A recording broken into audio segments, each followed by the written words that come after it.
Dear people, it's time for the second part of the series Digital Freedom, a survival guide from the Digital Liberation Army at your service.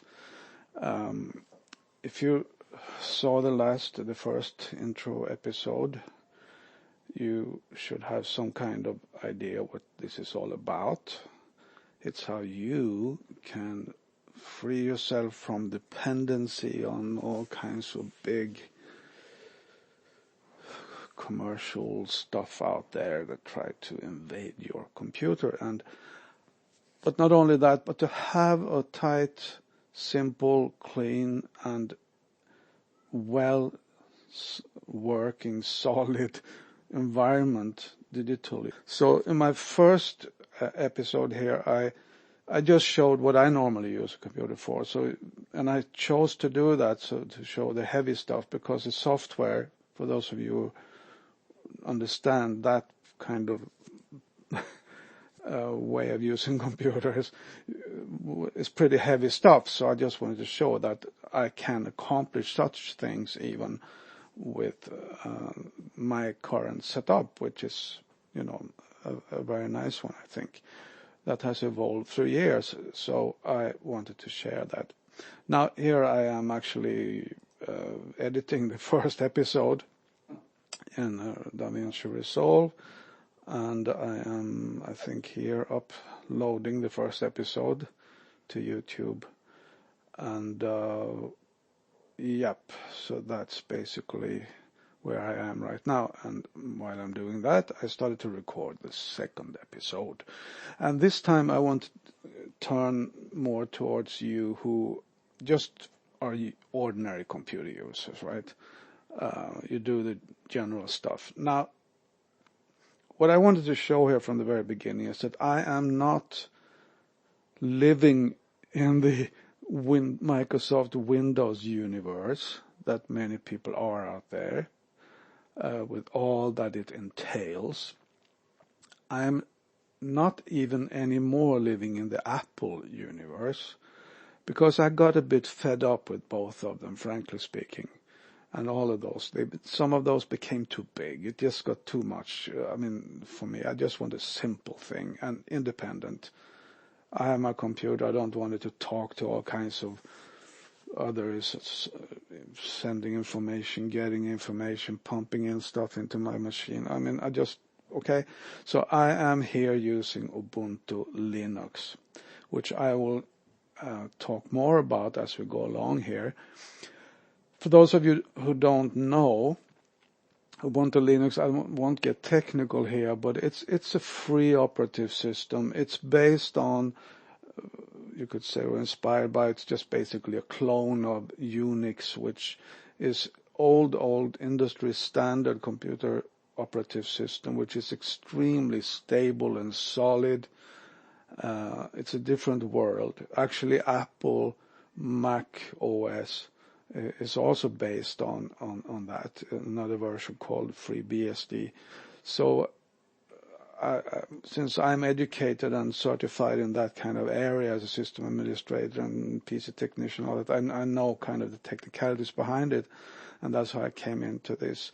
And I can just say that Linux, while having been somewhat of a OS for enthusiasts of the past, it's very mature, and it can be used by just ordinary people, and it's very easy to install, and about as easy as, if not easier even, to handle once you have it installed as a Mac, for instance. Much better than Windows. So just to show that a little bit here, when you install Ubuntu Linux, I prefer, there are many Linuxes, and I respect them all, but the reason I prefer Ubuntu is that, it was actually, this is, again, it's open source stuff, so anyone can make their own Linux, basically. But this one has been developed very nicely by, it's some kind of South American billionaire or so who put a bunch of money into it. which doesn't mean that he owns, they own it, because you can take this and it's based on another, the mother of it, so to speak, is called Debian. So it's straightforward, it's nice, I like it. And you can just go here, ubuntu.com, and you can just download it. And it's all there, how you do it, how you install it. It's pretty simple, actually, the whole thing. But I will get into that some other time. See, now I actually downloaded the whole Linux operative system just in a few seconds there, actually, because it's lean and nice and tight. It's really a good operative system. So here, help on installing. It's all here, 11, 10 steps basically. You just follow them, and there you are. And the thing is, why I'm recommending this is not to, just get rid of your Windows or something and get into this instead. What you can do when you install this, you get it on a USB stick, just there's instructions for how to do it. Put in the stick in your computer, restart the computer, and you start installing Ubuntu, or you can just test it without installing if you like. But then it will install it parallel with Windows. So when you start your computer every day, you can choose whether you will start it as Windows and be there what you're familiar with, or you can go into Ubuntu. So in this way you can test it, try it. It's I would say it's quite safe. It just asks you during the installation, do you want to make a parallel installation next to Windows? It works. I've done it many times.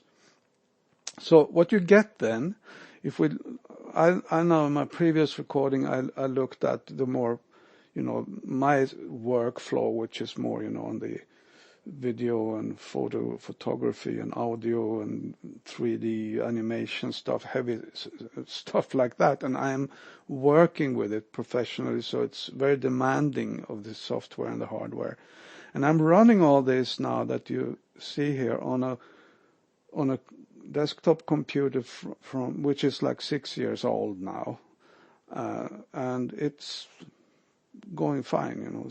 16 gig memory, and it's basically a 4630 processor for those of you who care about that. But you will notice that it's pretty snappy. No problem. You don't need to buy all these new bigger and bigger computers all the time, because Linux runs on even old systems, old hardware.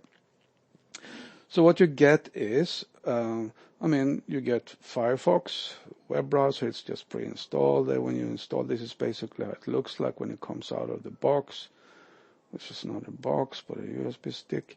So you got the Firefox, and another thing that I really like, if you're on Windows, you tend to work with Windows Office. Now, I shouldn't be too negative about things, but I've been around since Microsoft Office came. And I frankly speaking, I think they destroyed it completely. It's so complicated, so bloated, so difficult to use nowadays.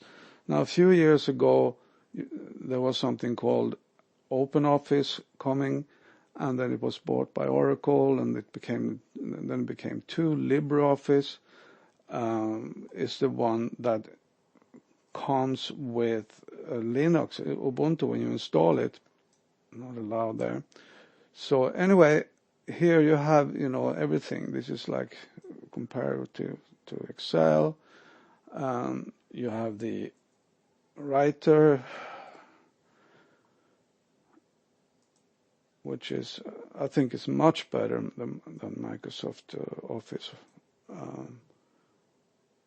Microsoft Word, which I really, used since it was on MS-DOS way back. This is the way they should look like, simple, straightforward, and it can do what you want to do. I always use LibreOffice, and it comes, you don't have to worry about it, it's there when you install Ubuntu. You have everything you need. There's even a PowerPoint equivalent. So you're good. And I think this is the way it should be. Not that you should pay like, I don't know how much it costs now, but it used to cost like 6,000 Sweden,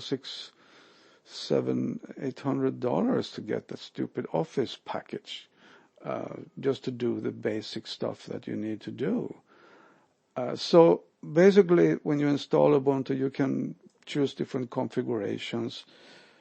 You have everything that you need, and if you go to here Ubuntu software, you can just find all kinds of software here that you may want for basically anything. Music players, as I showed in my previous one, painting and photography packages.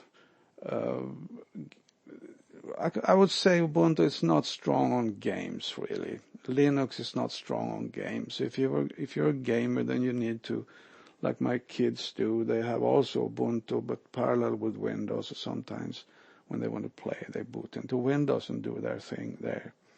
But I've noticed them, they are 16 years old. They are more and more working in Ubuntu too, because they like it. It's simpler, it's more comfortable, it's less problematic. It works. So I would say that for, and this is for mail, Thunderbird, I'm using it all the time as my mail client.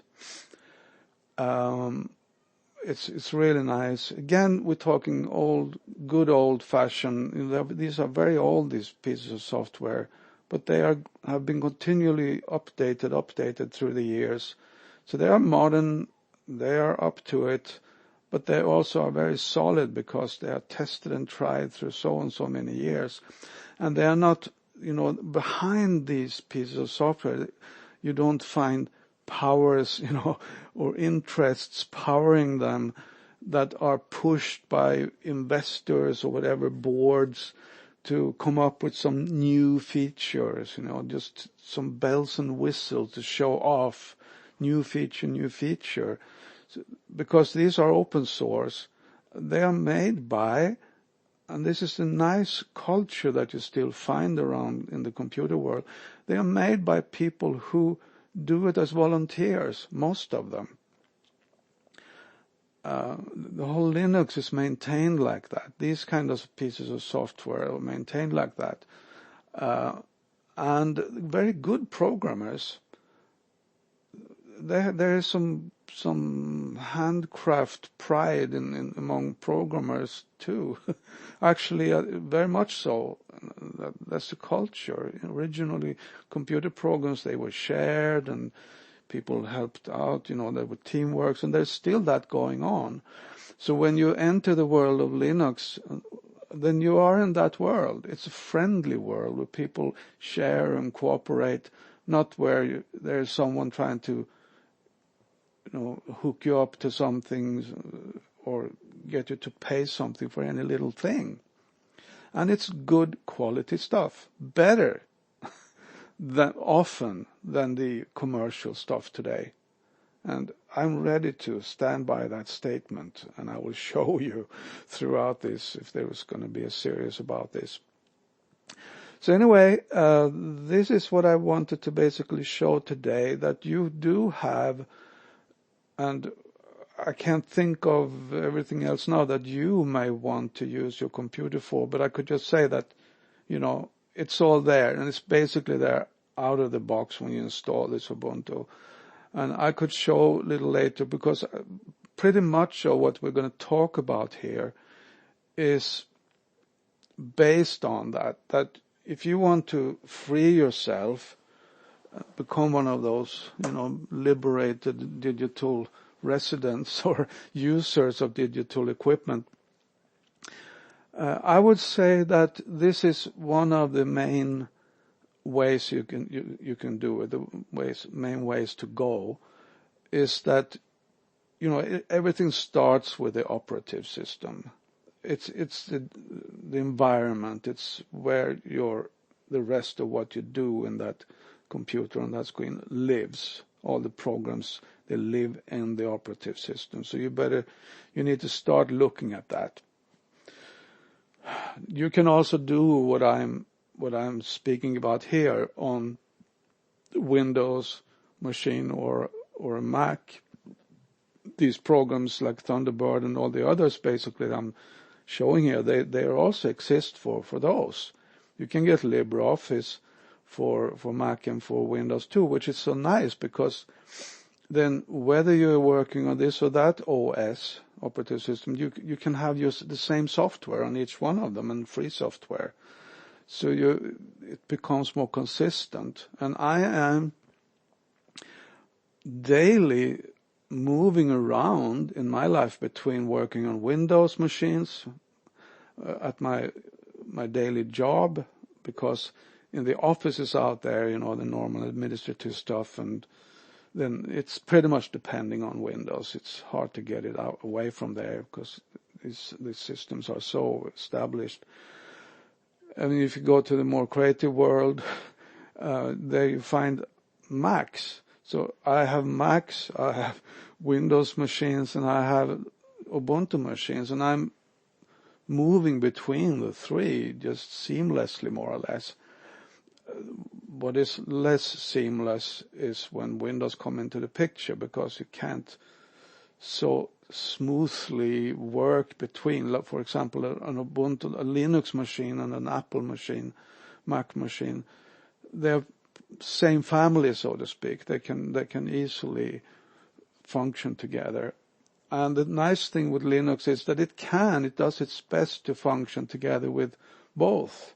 It can read Windows disks and files and this and that. You can access Windows from Linux and Mac. So I just found myself more and more working in Linux, and that's what I'm really trying to show here. So next episode I want to just show again how you can install Ubuntu Linux on your computer. And of course I may be turning now and talking to people who are a little bit more experienced computer users. If you feel completely lost here, either just don't care about what I'm saying when I'm talking about Linux and Ubuntu and all that, or maybe you have a friend who wants to help you to install it parallel with your Windows, and the only thing you have to worry about is to click on a button when it starts up to decide which one you want to go for. And if you feel more comfortable with Windows, you just stay with that and forget about Ubuntu. But so it's a smooth transition, if at all, or at least a little experiment and exploration of another digital cosmos out there, in case you feel a little bit adventurous. Thanks for this time. And if you like this, please just show it down there in one of those, like or comments or subscribe or something like that, so I know that someone wants more of this. Thank you. Bye for now.